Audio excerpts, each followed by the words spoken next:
Michelle from A Scattered Scrapper, and welcome to my channel. Today is Scrap-O-WEEN Day 10. It's Sunday, so it is Killikit Sunday. I'm going to be scrapbooking this picture of my older daughter, and I have already pulled out a few things from my Killikit to use, so let's get started. For those of you who've been following along with this series, you may recognize this background from Sketchy Monday. I'm actually going to be using it for this layout today. So see, nothing is going to waste here, and all backgrounds can eventually be used.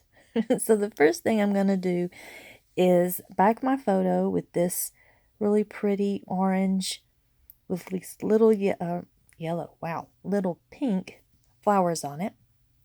I just think that it really helps the picture to stand out. And I was looking at a sketch to kind of give me an idea of where I wanted to go. And I really like using page maps sketches, so I'll link those down below. It gives me a good base.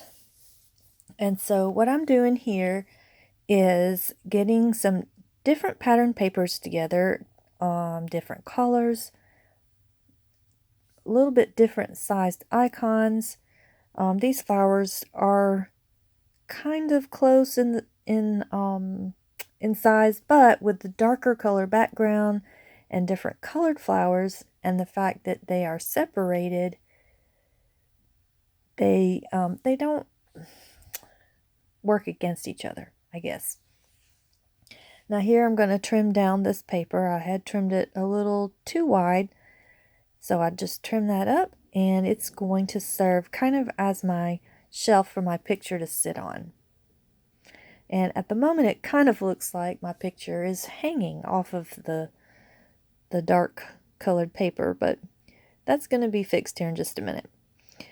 So I'm going to trim. Now, right after I snipped that, I thought, oh, I could have made that into a banner, but it's okay. It's going to get all covered up anyway. So even if I'd have done that, you wouldn't have been able to see it. So here I'm just adjusting my layers to see where I want them to be. And then I'm thinking, oh, how am I going to keep them there? So I decide to start at the bottom and work my way up. And then for this one, I'm just going to use the yellow paper as a guide to line it right back up where it was. And then the top one, I'm going to actually adhere to the back of my picture.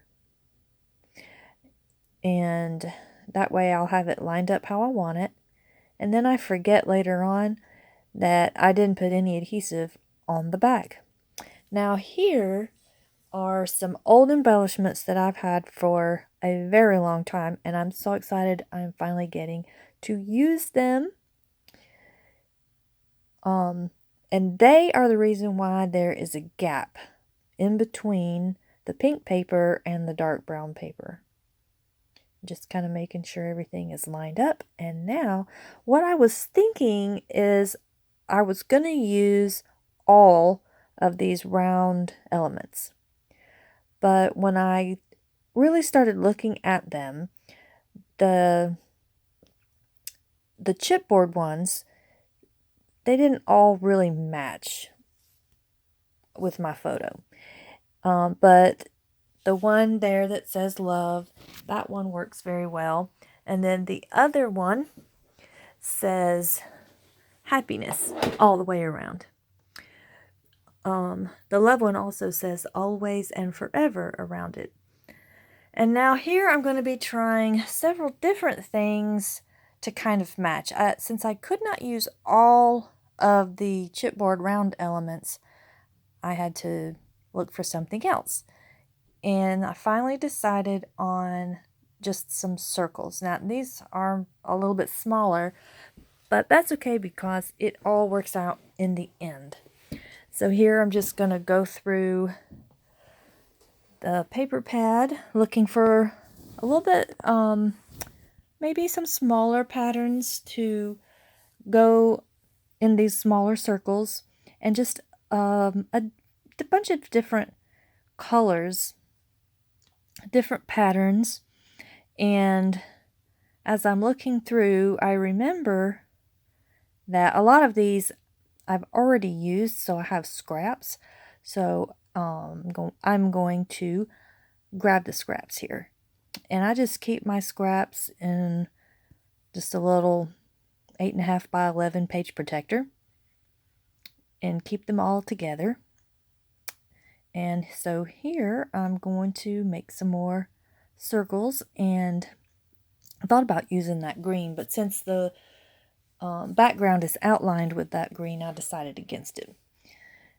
And here I really like doing layouts like this because you can use a lot of the patterns on one layout.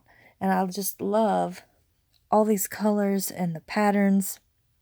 And this is a really good way of getting them all on one page together. And here I'm just trying to get a balance of pattern and color. I don't want it looking too heavy, and I don't want anything repeated. So here I've got, I feel like, a good balance. And there I pushed down on that thinking that for some reason it was coming up. And then it dawned on me while I was, putting more ATG tape on this, because it's old, so it's not going to stay stuck. It takes me a minute to register. Oh yeah, I never did put any adhesive on that. So I go and I fix that. And now I'm going to glue down all my circles. And while I'm gluing these down, I've been thinking, what am I going to put as my title? I know where I want my title, but I don't know what I want my title to be. And that's going to cause some issues later on. But also, I have a problem in that I don't know what it is that I'm trying to scrapbook here. This is just a silly, goofy picture of my older daughter that she took of herself in her bedroom one day. It's just kind of a random thing. And what do I say about this goofy picture? I think it's beautiful. I love the silliness in it. So I'm trying to think, what am I going to title this? I don't know. I don't know what I want to say. I don't even know what I want to journal yet. So here I am looking for something to anchor my title on. And I know I want my title up here in this corner.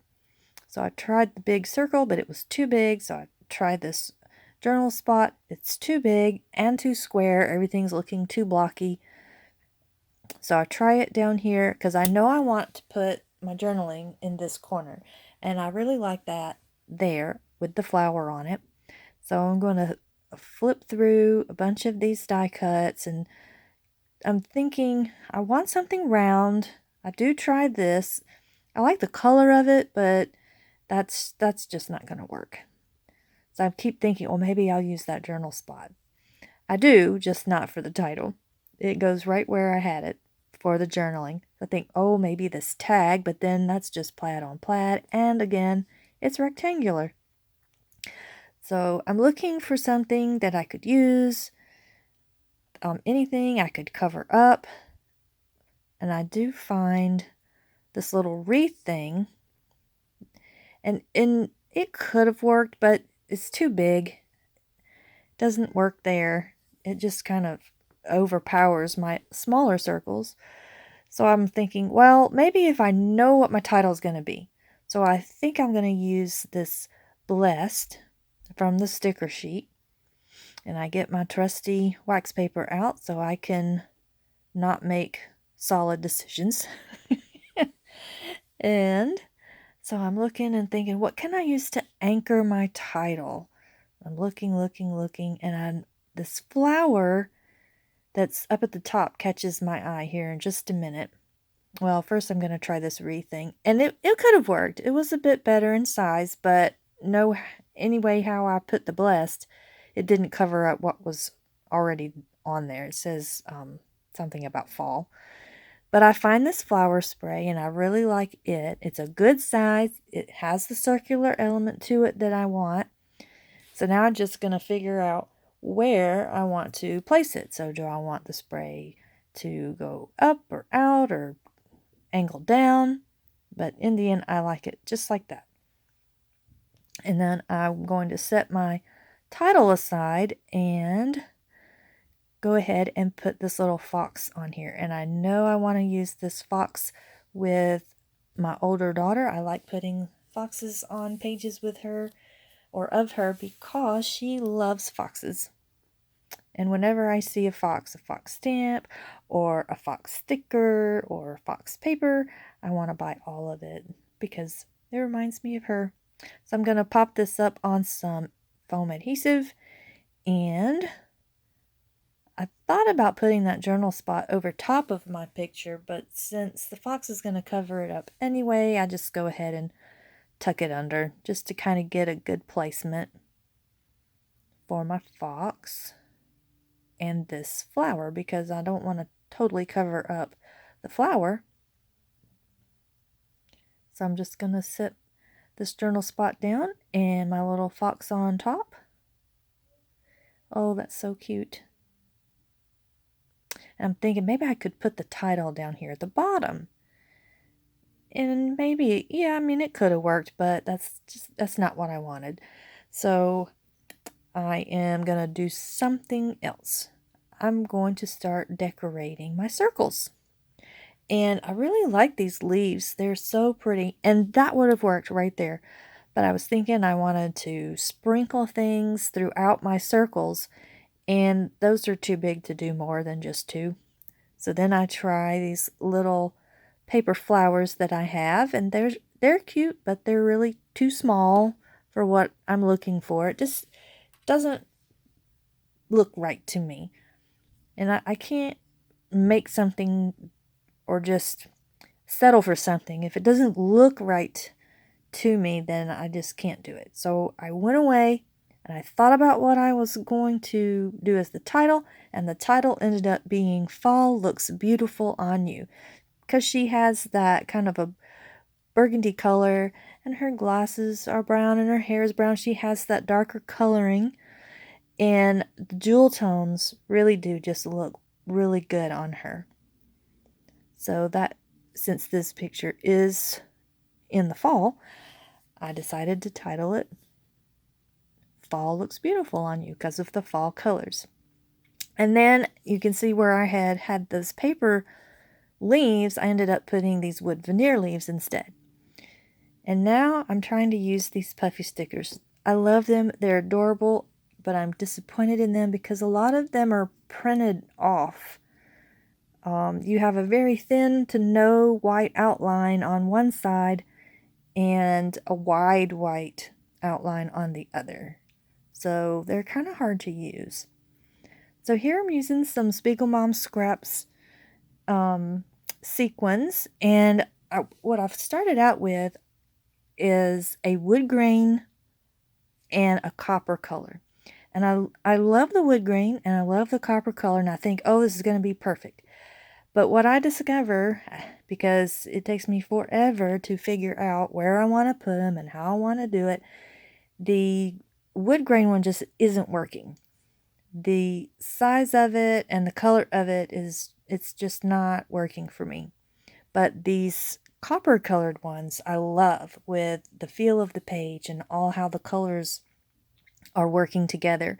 So I go ahead and sprinkle a few of these through my band of circles. And I really need to get me one of those picky up tools. So here you can see I don't like where they're at, so I've picked them up. And I know I want a little bit of cluster or finishing touches for these two clusters. And I had these little puffy leaves down, but I didn't like them. And here I'm trying again with the wood grain sequins.